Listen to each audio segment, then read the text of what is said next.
Il faut se laisser porter par le mystère du texte. C'est ce que dit Jacques Weber de la pièce de Boto-Strauss, Le temps et la chambre, qu'il interprète actuellement au Théâtre de la Colline avant de partir en tournée. Il faut dire que le metteur en scène, Alain Françon, a souhaité entretenir le vertige du spectateur qui ne voit pas forcément où et quand cela se passe. Le temps et la réalité vacillent, les histoires d'amour passées et présentes s'entremêlent et le texte exigeant de l'auteur allemand est porté par de grands acteurs, le grand Jacques Weber notamment, qu'a rencontré Stéphane Cornic.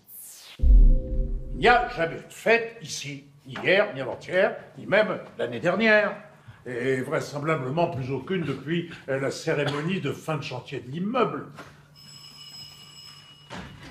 Habitué des premiers rôles, Jacques Weber se glisse ici dans Le temps et la chambre de Boto-Strauss, auteur contemporain allemand, au milieu d'une distribution au sommet composée notamment de Georgia Scaliette, Dominique Valadier ou Vladimir Yordanov. Je te veux, toi. On ne bouffe que pour puer plus fort.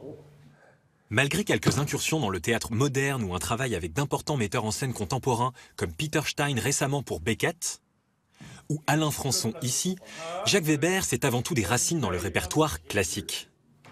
Je ne vais pas me renier, mais vous avez dit le terme qui me frappe tout de suite, c'est que je dis toujours pour que l'arbre bourgeonne, il lui faut des racines. Alors, à partir de là, certains ont plus de propension à être du côté des bourgeons, et moi j'ai plus de propension à être du côté des racines. Ça vient de mon âge, puis ça vient de mon éducation. J'étais dans une famille extrêmement classique, et j'ai eu une formation on ne peut plus classique. J'ai fait la Rue Blanche au conservatoire.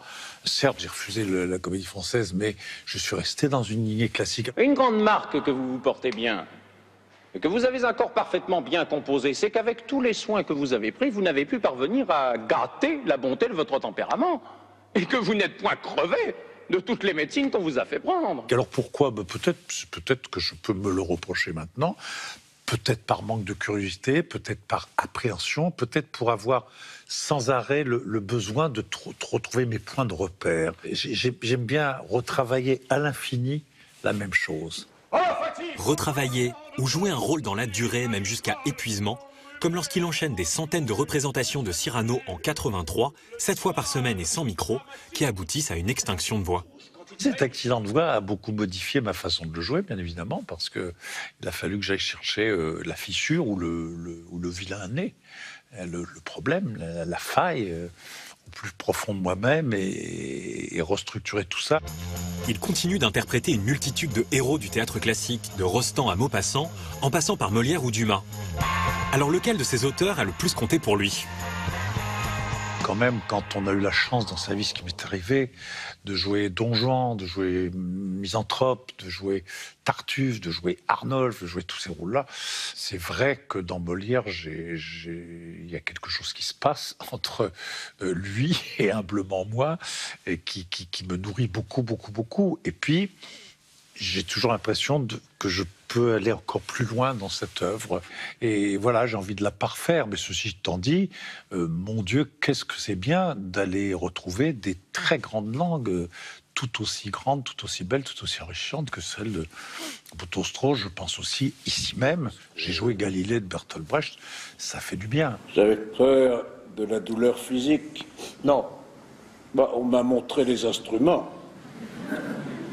Jacques Weber se frotte donc à Boto-Strauss, extrêmement joué à l'étranger, mais qui reste peu connu en France, même s'il a déjà été adapté par Claude Régis dans les années 70-80 et Patrice Chéreau en 92. Alors pourquoi ? Pourquoi ça n'est pas monté? Peut-être parce que c'est un homme qui essaie de ne pas utiliser du tout les points de repère habituels de la dramaturgie, qu'elle soit classique ou contemporaine. Il disloque l'espace, le temps, il joue sur des temporalités différentes. Tous les possibles sont représentés, qu'ils soient issus de la mémoire ou issus du rêve. Tout se met en scène, tout se met en place, tout est là.